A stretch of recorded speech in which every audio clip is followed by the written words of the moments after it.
Hi, I'm your host Steve Welsh, and this is Gamer's Edge. This week on the show, I reviewed The Simpsons Game. The Simpsons. They've been America's first family of television for 20 seasons now, passing Gunsmoke as the longest-running primetime entertainment series.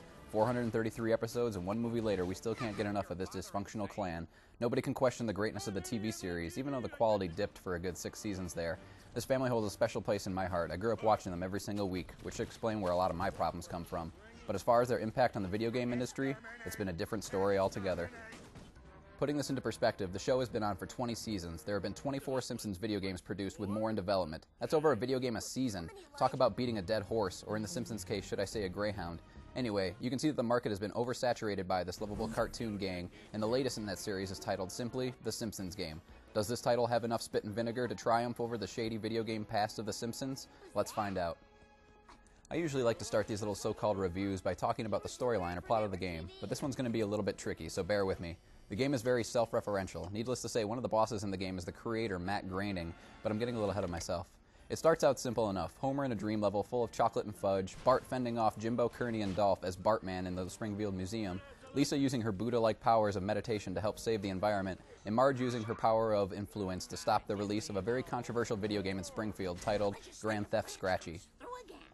From there, the Lard Lad statue comes to life. There are mind-controlled dolphins, people time-traveling to World War II and ancient Japan, a fight with Will Wright, the creator of the Sims games and Spores for you not in the know, a special appearance from my real favorite Matt Groening cast, Futurama, and a DDR game with God. And yes, I do feel comfortable sharing that much of the plot with you, for one reason. The writing of the game is, well, excellent. If you're a Simpsons fan, or were at one point, you'll love this game just for the jokes, and it could be enough to entertain you all the way to the end, even if you don't like the gameplay. The game is written by the writers of the show, the voices are performed by the characters, and there is 40 minutes of actual animated Simpsons footage that you can only see in this game. Just to name a few pop culture gems, there is a chapter titled Bartman Begins, and a sign outside the church that says, God, the original love connection. Oh, that Reverend Lovejoy. Some of the great lines heard around town included, Hey Bartman, you ever dance with the devil in the pale moonlight?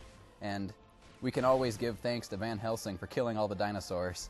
This is one of those few games that will have you laughing for hours. When is they gonna make Kid Rock's birthday a national holiday? Alright, on to the gameplay. The Simpsons Game is a pretty straightforward and generic platforming title. After you unlock them all, you can play as 4 different characters, Homer, Bart, Lisa, and Marge. Each of the 4 characters have powers suited to their personalities from the series, and some additional over-the-top powers because, well, it is a video game after all. Homer can power burp to stun enemies and inflate into a huge Homer ball to crush his enemies and travel faster. Bart has his trusty slingshot, which is sure to get him into trouble, and the Bartman outfit, which he can glide in and traverse wires. Lisa can stun people with her saxophone and use the hand of Buddha to lift large obstacles out of the way. Marge can blow back people with her megaphone, deploy the person who shot Mr. Burns, aka Maggie, into tight spots, and she can also gather mobs.